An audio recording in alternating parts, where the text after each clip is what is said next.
New England, deep in the damp, fog-choked forests of modern New Hampshire, explorers stumbled upon something unthinkable. When clearing the land, they expected the usual colonial signatures, perhaps the scattered ruins of 17th-century pilgrims. Instead, the mist revealed massive stone monoliths rising from the earth, giant sacrificial tables and carefully aligned chambers. This was not a modest European farming outpost lost to winter. It was a sprawling megalithic complex erased. What they had actually uncovered would shatter the timeline of America. What else has been erased from history? At Echo Mysteries, we are dedicated to bringing these forgotten truths to light. We believe in uncovering archaeology. That is why you will always find our verified, reputable sources carefully linked in the description below for research. If you feel the same pull toward the unknown, please consider taking a moment to like this video, share it with fellow history seekers, and subscribe to the channel. Your support allows us to keep digging. Let us know in the comments what you think happened in those New England forests. Let's uncover the past. Picture a typical weekend afternoon driving down State Route 111. The familiar American highway hums under the tires. John is a dedicated local history enthusiast from just across the county. He decides to pull off the road. He steps out into the crisp air of Salem, New Hampshire. The dense New England forest immediately swallows him. Sunlight struggles to pierce the thick canopy of towering pine branches overhead. Damp pine needles muffle his cautious footsteps. He fully expects to find perhaps a ruined colonial foundation hidden nearby. Instead, the dark trees part for him, to reveal an impossible ancient stone labyrinth. This is not a scattered pile of forgotten 18th-century farmhouse rocks. It is a sprawling megalithic complex hiding completely in plain sight. The massive site stretches across 30 acres. According to the New Hampshire Division of Historical Resources, this anomaly truly exists. Silent woodland surrounds the site. It remains officially documented yet entirely defies the conventional historical narrative. John walks slowly past intricate stone walls, snaking through the dense underbrush. He stares at perfectly constructed stone chambers deliberately embedded into the earth. Some heavy doorways are so low he actually has to crouch down. Inside these rooms, the air grows cold, and smells of damp earth. Massive granite roof slabs weighing thousands of pounds loom ominously above him. Complex underground structures branch out like a forgotten, terrifying subterranean city network. The crude stonework resembles ancient European techniques. Rather than standard colonial masonry, there is a chilling, incomprehensible precision to the way they all fit. No mortar holds these colossal, heavy granite blocks together in their place. Pure gravity and forgotten engineering alone keep the dark chambers perfectly intact. John touches the freezing stone and feels a profound, heavy, unsettling silence. This damp forest feels less like America and more like prehistoric Europe. The sheer physical labor required is staggering. Thousands of heavy stones were dragged across the extremely uneven forest terrain. But the real shock hits him when he reaches the exact center. A massive, deeply grooved stone slab sits quietly waiting in the shadows. He stands frozen before an imposing 4.5-ton monument. This colossal flat block is widely known as the terrifying sacrificial stone. Deep, deliberate grooves are carved directly into the hard granite surface. They form a continuous channel around the perimeter of the massive slab. The channel ends in a specific spout, designed to drain thick liquids. It looks exactly like an altar built for ancient brutal blood rituals. John runs his fingers along the surprisingly smooth, heavily weathered stone edge. The sheer scale defies all logical explanation. Moving a 4.5-ton boulder requires serious mechanical power. Early American farmers were fighting to survive the brutal freezing winters. They did not have the spare energy to drag ceremonial altar stones. They certainly did not carve intricate drainage grooves for storing winter potatoes. Every physical element here contradicts the story of early American settlement. You can see the heavy tool marks scarring the ancient gray rock. You can feel the crushing weight of a completely erased historical timeline. But here is where the mystery of this forest deepens even further. The sacrificial table is merely the focal point of a larger machine. Surrounding this central altar is a network of strangely positioned standing stones. They jut out of the cold ground like broken teeth in soil. Some of these jagged monoliths are positioned far off in the woods. They seem completely random when viewed from the ground level right here. John looks out at the chaotic scattering of heavy gray granite pillars. A casual observer would dismiss them as glacial debris left behind randomly. Yet nothing in this specific enclosed area was left merely to blind chance. The builders understood something profound about the geometry of the physical world. They placed these rocks with an intentional, almost terrifying level of precision. The dark underground chambers and the blood altar are just the beginning. John realizes the entire 30 acres function together as one cohesive unit. He steps back from the heavy altar and looks up past trees. The builders were not just obsessed with digging deep into the earth. They were actually trying to mirror the terrifying vastness of the sky. The ground beneath these massive stones holds a completely different kind of secret. Archaeologists eventually arrived with their trowels and their endless academic skepticism. They began carefully brushing away thick layers of damp New England soil. They expected to find rusty colonial nails or perhaps discarded 19th century tools. They dug deep down into the dark earth right beside the monoliths. Their metal tools suddenly scraped against something hard and unexpectedly ancient. They had uncovered a series of deliberately constructed underground fire pits. These were not the casual campfires of wandering hunters seeking temporary warmth. They were deep, structured hearths buried beneath centuries of accumulated forest debris. Inside these stone-lined depressions lay perfectly preserved chunks of black charcoal. Charcoal is the ultimate biological clock for any serious historical investigator. Living trees absorb carbon dioxide from the atmosphere throughout their entire existence. They take in both normal carbon and the radioactive isotope carbon-14. The moment a tree is chopped down and burned, that absorption stops. The radioactive isotopes immediately begin to decay at a strictly predictable rate. This decay creates an undeniable mathematical countdown timer. Hidden inside the wood, researchers carefully collected these fragile black fragments from the dark soil. They sealed them in containers to avoid any modern biological contamination. The samples were sent straight to prestigious laboratories at Boston University. Analysts ran them through their complex scientific equipment.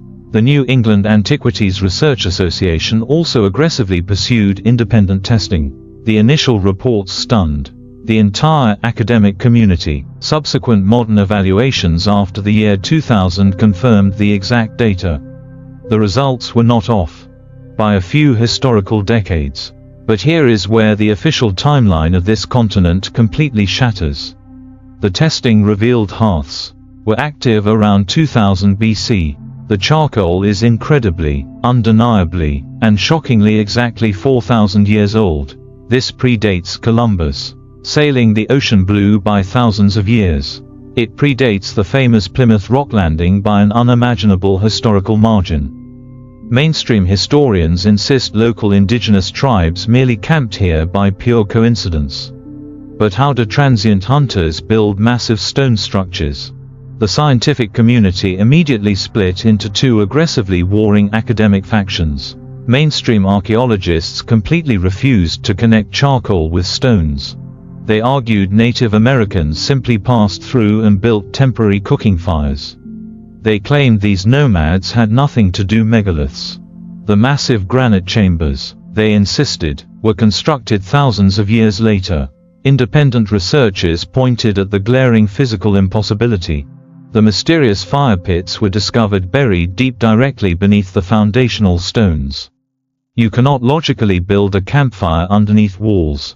The fire had to exist before or during the actual construction process. The ash is real. The radiocarbon dating is real. The physical placement of the burnt wood beneath the stones is real. This creates a deeply uncomfortable problem for history textbooks. We are taught that early indigenous populations were mostly mobile hunter-gatherers, lacking the desire for megalithic architecture. Yet someone organized a massive labor force to manipulate granite blocks, carving drainage channels using incredibly crude stone tools. They engineered complex subterranean roofs that survived earthquakes, all while the Egyptian pyramids were still relatively young. A transient hunting party does not construct a 30-acre fortress, nor do nomadic tribes quarry stone for root cellars. The sheer amount of calories required to move these boulders implies a highly organized, settled agricultural society in the shadows. But no pottery or agricultural tools were ever found. The site exists in a complete vacuum of cultural artifacts. Dates provided by Boston University laboratories refuse to change. 4 millennia of silence separate the builders from the modern world. This dark forest hides the fingerprints of a forgotten civilization. They mastered heavy construction and then simply vanished into wilderness. They left behind nothing but cold stones and microscopic carbon. Who possessed the power to orchestrate such monumental creation? We must leave the suffocating darkness of underground hearths. The mystery extends far beyond the buried carbon-14 samples. Look up from damp soil toward the sky. Surrounding the main complex is a chaotic perimeter of jagged rocks. Tall monoliths jut aggressively from the forest floor. For decades, local farmers completely ignored these outer granite stone pillars. They assumed glacial ice flows dropped them. But researchers eventually noticed a very specific, deliberate spatial pattern. The realization happened during a misty June morning. A dedicated team camped overnight waiting for the crucial summer solstice. They stood silently in the freezing pre-dawn shadows. Slowly, the very first rays of morning light breached the horizon. The golden sunlight did not just scatter aimlessly through the pine trees, but aligned perfectly with the stone structures. It formed a brilliant, focused beam slicing through the morning fog. This sharp pillar of light traveled directly toward the central altar. It passed perfectly over the top of a specific jagged monolith. The precise alignment was absolutely flawless and visually stunning to witness. This was not a random accident of chaotic natural geological placement. It was a deliberate, highly engineered architectural capture of celestial light. The builders designed this entire massive layout for that exact moment. They wanted to track the longest day of the entire solar year. The observers realized they were standing inside a massive astronomical calendar. This is the exact same mechanical principle governing Stonehenge in England. Giant stones were dragged into position to mirror the cosmic clock. Ancient people needed to track the seasons for critical agricultural survival. Knowing exactly when to plant seeds meant the difference between life and death. But executing this monumental layout requires advanced mathematics and deep observation. You cannot simply guess where the sun will rise in June. You must track the shifting horizon carefully over many long years. Only then can you permanently anchor massive stones to mark time. This forest was literally transformed into a giant observatory of light. The summer solstice alignment was just the first piece of the puzzle. During the late 1970s, serious academic archaeoastronomy analysis finally began. Independent experts mapped the exact coordinates of every single standing stone. The comprehensive data published between 1977 and 78 was staggering. The central observation pad connected perfectly to multiple outer perimeter stones. They found definitive sightlines predicting the crucial winter solstice sunset perfectly. Other massive stones marked the spring and autumn equinoxes with absolute precision.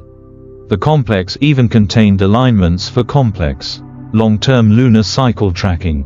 Tracking the moon requires understanding an intricate 18-year orbital cycle pattern. Primitive hunter-gatherers do not typically possess the generational continuity for this. The theory of a transient indigenous camp quickly begins to collapse here. Constructing an astronomical observatory requires a deeply entrenched, highly organized society. Earth wobbles slightly on its axis over thousands of years of rotation.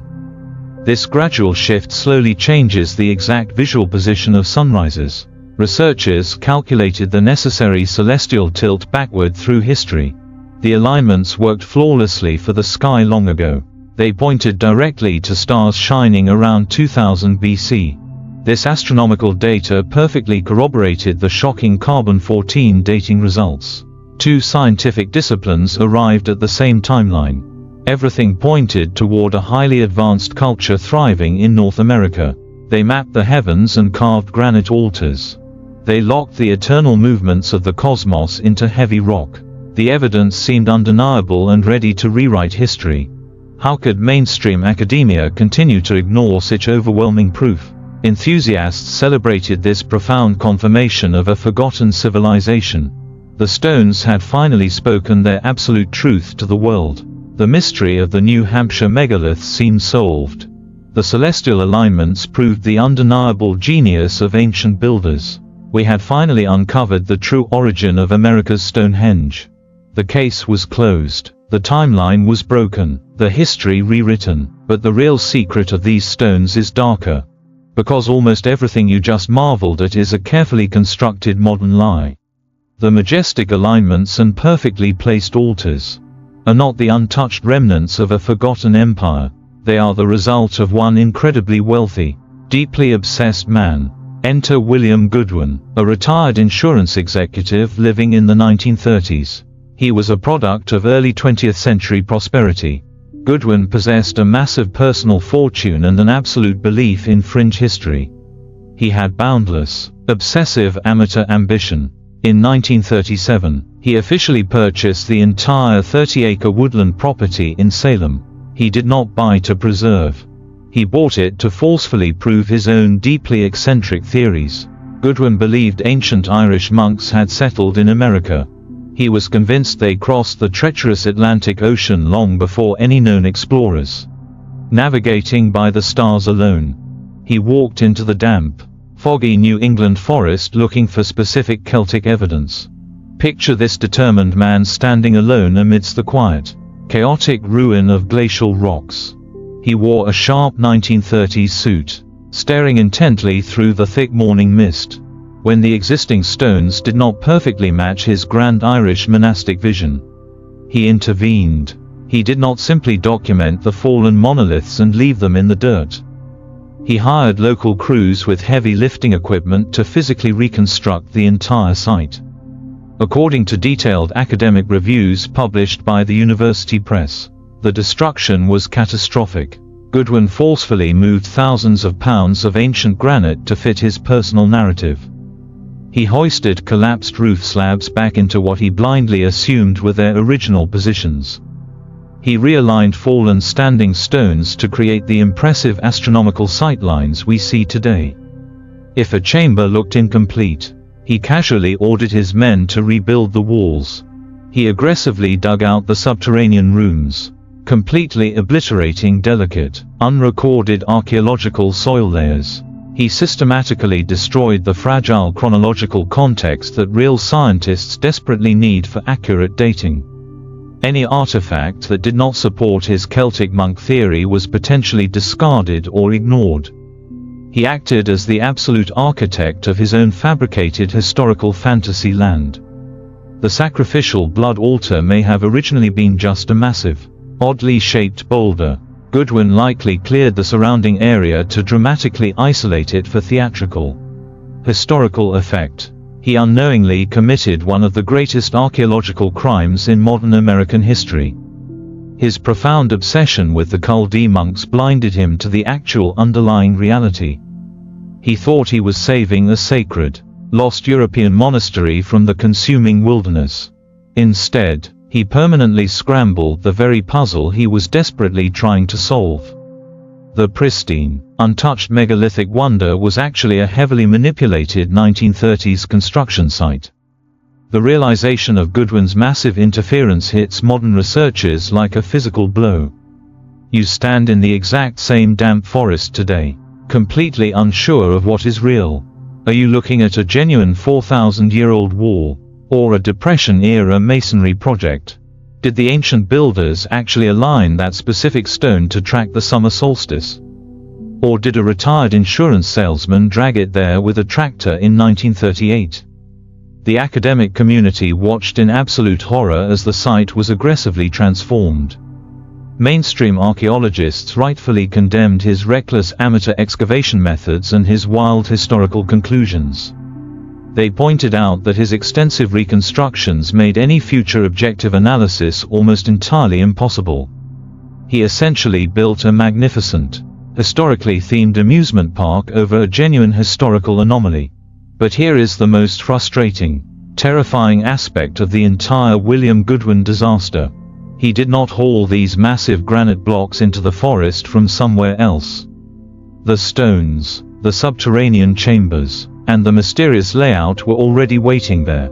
He only rearranged the existing pieces of a truly ancient, incomprehensible puzzle. Even after stripping away his theatrical 1930s modifications, a massive anomaly stubbornly remains. The carbon-14 dating of the deep underground hearths cannot be easily dismissed or erased. Goodwin did not magically plant 4,000-year-old charcoal beneath massive, undisturbed foundation stones. The sheer volume of quarried rock originally present still demands a logical, historical explanation. Someone still moved those colossal boulders centuries before Goodwin ever bought the property. The tragedy of America's Stonehenge is not just that it was heavily faked. The real tragedy is that a genuine, staggering archaeological mystery was irreparably contaminated. We are left with a chaotic blend of ancient truth and modern obsessive fiction. Goodwin's ghost still haunts the dense, foggy woods of this New Hampshire site. His stubborn footprints are permanently mixed with the faded tracks of the original, unknown builders. He wanted to be remembered as the brilliant man who rewrote the history books. Instead, he is remembered as the architect of ultimate, frustrating historical chaos. He permanently blurred the critical line between a groundbreaking discovery and a tragic delusion. Visitors today still marvel at the seemingly perfect alignment of the ancient stones. They stare in absolute awe at the heavy roof slabs of the dark subterranean chambers. They feel the chilling presence of a forgotten civilization whispering through the cold New England pines. But they must always question the authenticity of every single shadow they see. The site is now a profound monument to human obsession as much as ancient engineering. It stands as a terrifying reminder of how easily the past can be violently reshaped. The truth remains buried somewhere beneath the tangled roots and the misplaced granite stones. Mainstream academia eventually delivered its cold, unforgiving final verdict on the site. They completely rejected the romantic visions of wandering ancient Celtic monks. The actual truth is far more grounded in brutal American agricultural survival. Picture a struggling 18th century farming family settling in this exact region. The freezing New England winters were notoriously long and incredibly unforgiving. Surviving until spring required securely storing large quantities of root vegetables. These desperate farmers needed massive, frost-proof subterranean storage structures immediately. They built elaborate potato holes and heavy root cellars deeply into the hillsides. They utilized the abundant, annoying glacial granite boulders scattered across their property. These practical storage rooms look remarkably like ancient European megalithic burial chambers. But architectural similarity does not automatically equal direct historical cultural contact. Scientific analysis of the construction techniques reveals distinctly colonial American masonry habits. The heavy corbelled roofs were simply a practical solution for supporting heavy dirt. The mysterious sacrificial grooves might just be primitive drainage for early cider presses. Generations of pragmatic rural Americans quietly modified this land for basic survival. They were not trying to build a timeless monument to the cosmos. They were simply trying to keep their winter food supply from freezing solid. Real archaeologists painstakingly separated these mundane 19th century farming additions from older layers. They found normal colonial artifacts deliberately hidden beneath the relocated stone walls. Shards of 19th century pottery were discovered mixed into the disturbed soil. The grandiose Celtic monastic theory completely crumbles under this boring physical evidence. Goodwin had aggressively romanticized a completely ordinary abandoned colonial farming complex. He transformed standard agricultural architecture into a mythical prehistoric European religious sanctuary. The academic community closed the book on the wild pre-Columbian European theories. Yet, this logical agricultural explanation still does not solve the entire puzzle. The heavy root cellars explain the majority of structures, but they cannot explain the deeply buried 4,000-year-old carbon-14 anomalies. You cannot just dismiss the verified ancient charcoal. Mainstream science acknowledges a massive, undeniable Native American presence in this forest. Long before the first European farmers arrived, tribes utilized this land. They dug the original deep fire pits during the late Archaic period. They likely used this elevated hill as a seasonal camp. They left behind the ancient ash that continually frustrates modern timelines. The current site is a chaotic collision of three eras. You have the ancient indigenous fires burning 4 millennia ago. You have desperate colonial farmers stacking heavy granite for winter potatoes. Finally, you have a wealthy 20th century amateur aggressively mixing them all together.